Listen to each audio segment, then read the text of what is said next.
और इसके लिए डबल इंजन सरकार आपके पास है। डबल इंजन सरकार यह करके दिखाती है। हमने तो किया है यूपी में। आप देखो ना, 2017 के पहले राम भक्तों पर गोली चलती थी, डंडे चलते थे, और अब दुनिया का सबसे बड़ा राम मंदिर अयोध्या में बन करके तैयार हो गया। क्या ये लोग रोक पाए? क्या कांग्रेस, क्या सपा, क्या टीएमसी, क्या डीएमके, क्या इन्होंने राम मंदिर बनने से रोक पाए? नहीं रोक पाए। और तो जब चलती है डबल इंजन की स्पीड, बुलेट की स्पीड चलती है, बुलेट की स्पीड, ये सब उसमें पंचर होते जाते हैं। ये लोग उसका मुकाबला नहीं कर सकते। आज आप देखते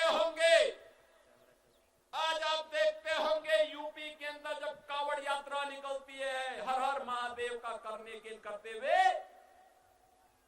एक एक कावड़ यात्रा में 4-4 करोड़ लोग होते हैं शामिल। 4 करोड़ लोग एक एक कावड़ यात्रा में, अनेक कावड़ यात्रा निकलती है। गाजियाबाद से लेकर के हरिद्वार के बीच, प्रयागराज से काशी के बीच, अयोध्या से गोरखपुर के बीच, बरेली के अंदर, और हर कावड़ यात्रा में शिव भक्तों की पूरी टोली करोड़ों की संख्या में निकलती है। 2017 के पहले नहीं निकलने देते थे ये सपा, कांग्रेस, टीएमसी नहीं निकलने देती थी। कहते थे कि धर्मनिरपेक्षता खतरे में पड़ जाएगी, दंगे हो जाएंगे। मैं जब 17 में आया था तब भी इन्होंने कहा था नहीं, इसको हो चलने देना चाहिए।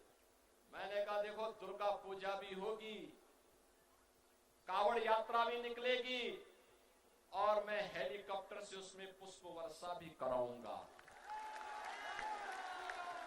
अगर कोई दंगा करेगा तो उल्टा टंगवा करके मिर्च का झोंका लगा दूंगा।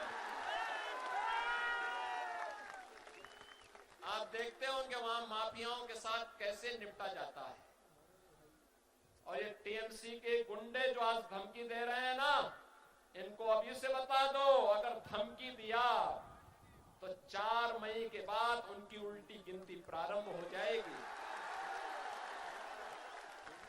4 मई के बाद कोई पानी देने वाला नहीं बचेगा, बताना। ये जो लोग आज धमकाने का प्रयास कर रहे हैं उनको बताइए,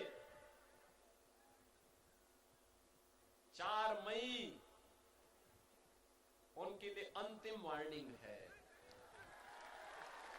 और डबल इंजन की सरकार बंगाल के अंदर बनेगी तो यहां के हर गरीब को उसका हक मिलेगा। याद करिए ना, यूपी में तो हमने 9 वर्ष में 65 लाख गरीबों को आवास दिए हैं। 16 करोड़ लोग फ्री में राशन की सुविधा का लाभ प्राप्त कर रहे हैं। 10 करोड़ लोगों को वहां पे 5 लाख रुपए हर वर्ष फ्री में स्वास्थ्य की सुविधा प्राप्त होती है।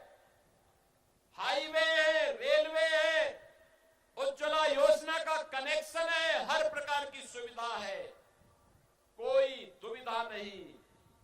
बेटी से लेकर के व्यापारी तक, स्वावलंबन से लेकर के सम्मान तक आज वहां सुरक्षित है। और इसीलिए आप सबसे मैं कहने के लिए आया हूं, टीएमसी, कांग्रेस और वामपंथियों का एक ही जवाब है, और वह जवाब है कि हम सब बीजेपी के कमल चुनाव चिन्ह को यहां पर जिता करके भेजें। और मैं तो आज आपसे कहने के लिए आया हूं, बहनों और भाइयों, मैं आप सबसे कहने के लिए आया हूं, और मैं यहां के माध्यम से ममता दीदी को ही बोलने के लिए आया हूं कि सिंहासन खाली करो कि अब बीजेपी आ रही है।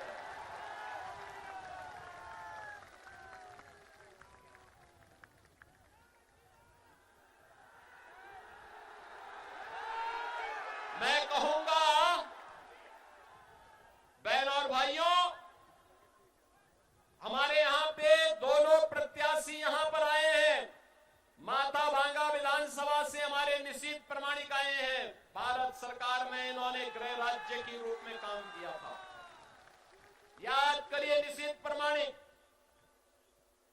कश्मीर में धारा 370 समाप्त हो रही थी और नक्सलवाद समाप्त हो रहा था, उस समय आदरणीय अमित शाह जी के साथ में गृह राज्य मंत्री के रूप में निश्चित प्रमाणित थे।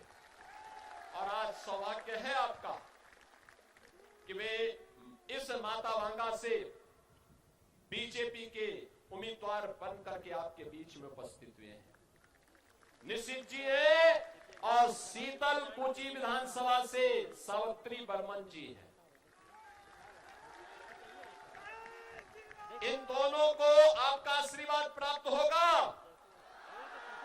आशीर्वाद देंगे।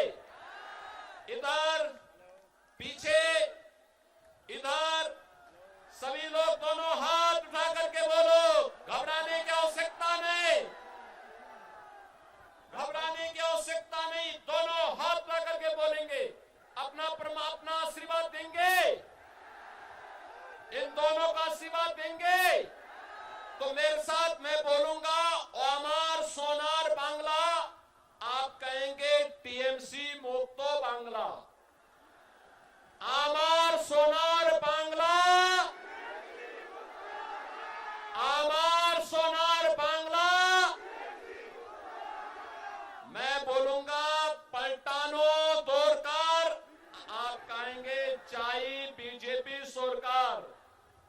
पलटानो दोरकार, पलटानो दोरकार। मैं कहूंगा औंधकार हटबे, मैं कहूंगा औंधकार, आप कहेंगे हटबे।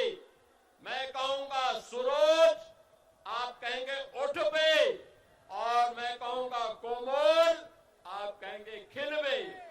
औंधकार, औंधकार, सूरज, सूरज, कोमल, कोमल। भारत माता की, भारत माता की। वंदे, वंदे, जय श्री राम।